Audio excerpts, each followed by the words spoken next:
I'm gonna say something to you, and just know that it's shocking, bewildering, and frightening all at the same time. We live in a world where the Crow, Wicked Prayer, exists. You stole the keys to Daddy's car, but you can't handle the horsepower. This is the kind of shit that keeps me up at night. And I'm not just saying that because of how bad of a movie it is. I'm not just saying that because it's an outright disgrace to the first 2 entries in the franchise. I mean, it is. That's a given at this point. But the reason that the Crow Wicked Prayer, quote-unquote, keeps me up at night is because of its symbolic representation of how far and fast the Crow saga fell between the aforementioned first 2 films, Salvation, and of course, Wicked Prayer. With that said, I'm not somebody who outright despises the 3rd film, Salvation.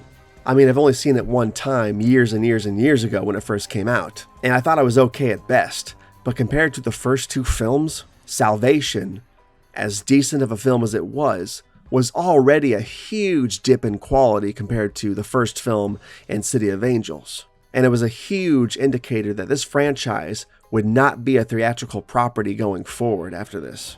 But when it comes to Wicked Prayer, this fucking movie takes the typical straight-to-video fall from grace that we've seen in a dozen other franchises and amps it up to 11.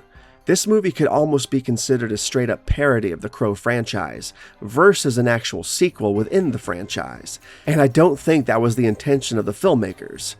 And I just want to point out that I'm trying really hard to not be mean here and just lay waste to the cast and crew members involved with the making of this film, because I'm sure they were trying their best to make something cool, and God knows I've made some truly fucking atrociously bad content in my years of indie filmmaking, so in that regard, I can't talk too much smack. But on the other hand, this is a professionally made film.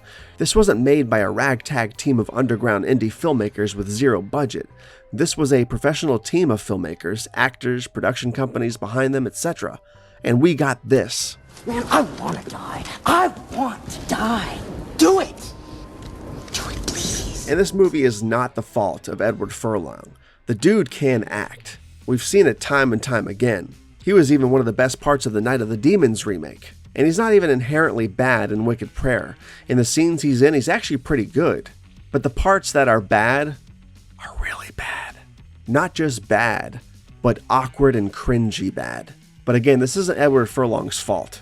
This is more of the script's fault, and surely the direction he was given on set. Even the costume design to an extent.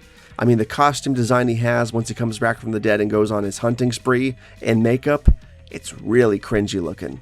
And so on and so forth. I mean, it's a bad script, bad costume choices, but Edward Furlong does what he can. I think he's doing his best here. But it does seem like he was instructed to try and act scary or something. That's what his scenes feel like to me. And it's just weird sometimes, you know? Bruh. With all that said, Furlong is definitely the best part of the movie, and probably the only reason the movie's actually watchable at all. Tara Reid and David Boreanaz and Dennis Hopper are obviously all in this movie too, but the less said about what they do in this movie, the better. And to have and to hold your mortal badassitude, and he'll be your homie now and forevermore. See what I mean? I mean, what the actual fuck? Again, as its own entity, The Crow Wicked Prayer is a roastable, cringe-worthy cheese fest that is as cringy and batshit insane as it is entertaining. But as a chapter in the bigger Crow franchise, the obvious signs of its serious drop in quality, especially compared to the previous films, even Part 3, is not only noticeable, but it really keeps you from ever investing yourself in the story. I mean, this movie is an abomination unto the human race. The remedy for this? I don't know. Maybe watch it enough times until you actually start to kind of like the movie? Sort of like what we did with Batman and Robin as a collective group. Everybody hated that fucking movie for like 20 years, right? But now, if you want a movie to put on at a party, or a movie you can just sit down and roast, you put on Batman and Robin. It's at least a good time. It's funny in that regard.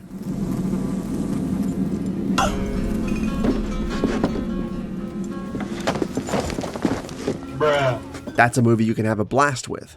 And if anything, I think The Crow Wicked Prayer can work in the same way. If you're having a party or a get-together, or you want a movie just to sit down and laugh at, Wicked Prayer is probably a good bet. I think, if nothing else, Wicked Prayer justifies its own existence in that regard. But anyways, I'm Brandon Tobatto of TobattoVision, and I am here to tell you that the very existence of the Crow Wicked Prayer is enough to keep me awake at night. Love you, babe. Bye now. Thank you so much for hanging out, and as always, don't forget to like this video, share it with your friends, subscribe to the channel if you haven't already, and hit that notification bell to stay informed on all things TobattoVision.